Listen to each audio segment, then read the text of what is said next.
Well, happy 4th of July to everybody out there.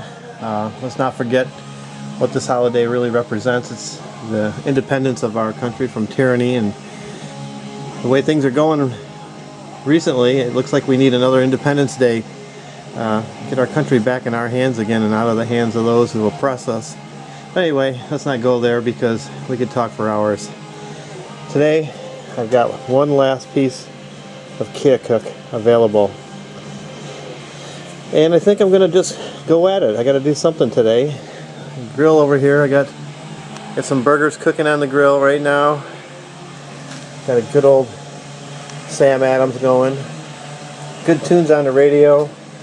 And I think I'll just do a little chip in here and we'll see how this thing goes. I really hope I get something nice. This is a really nice piece of kia cook, and it's a big one. And I've been saving it for a special occasion, and today's that day. So let's see what happens. I'll be back.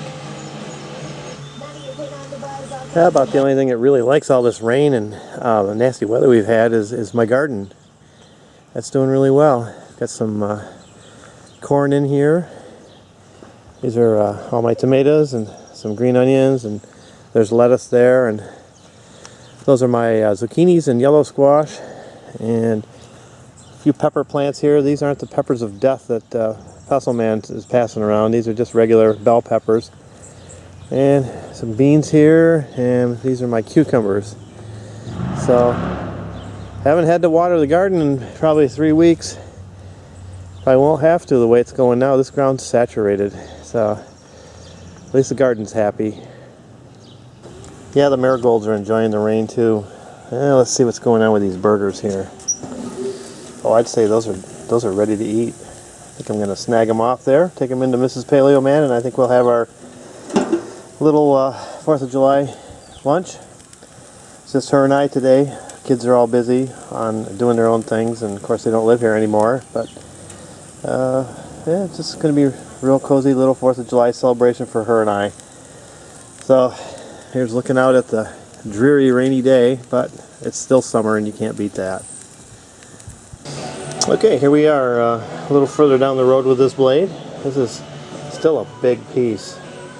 It's starting to take shape though, and you can see there's some big bold percussion scars. And you know, I actually like pieces just like this. It's a great tool, as you see it. It's still a little more stuff to remove, but it's a whole lot thinner than it was. Got a little twist to it right now, and I'll try to work that out. So this is the next stage.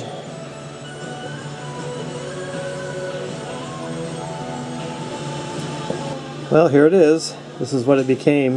This is about a 6.5 inch Graham cave style point. It didn't come out too bad.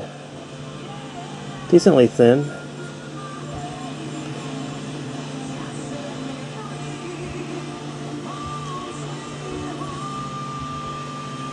I was glad to get this one out of it. I didn't know what I was going to make for sure, and I was going to take whatever the stone was willing to offer me. So this is what came out of that big chunk. And the tools that I used to make this point was I used this big chunk of moose billet. That was my main percussion tool. This was my pressure flaker, my leather pressure pad, and this braiding stone. And that's all I used. So with those tools, I was able to get that point right there. All in all, I'd say pretty successful. I do love this type, and I think it's about the best I could do with what I had to work with. So anyway, thanks for watching this, and again, happy Independence Day to everybody.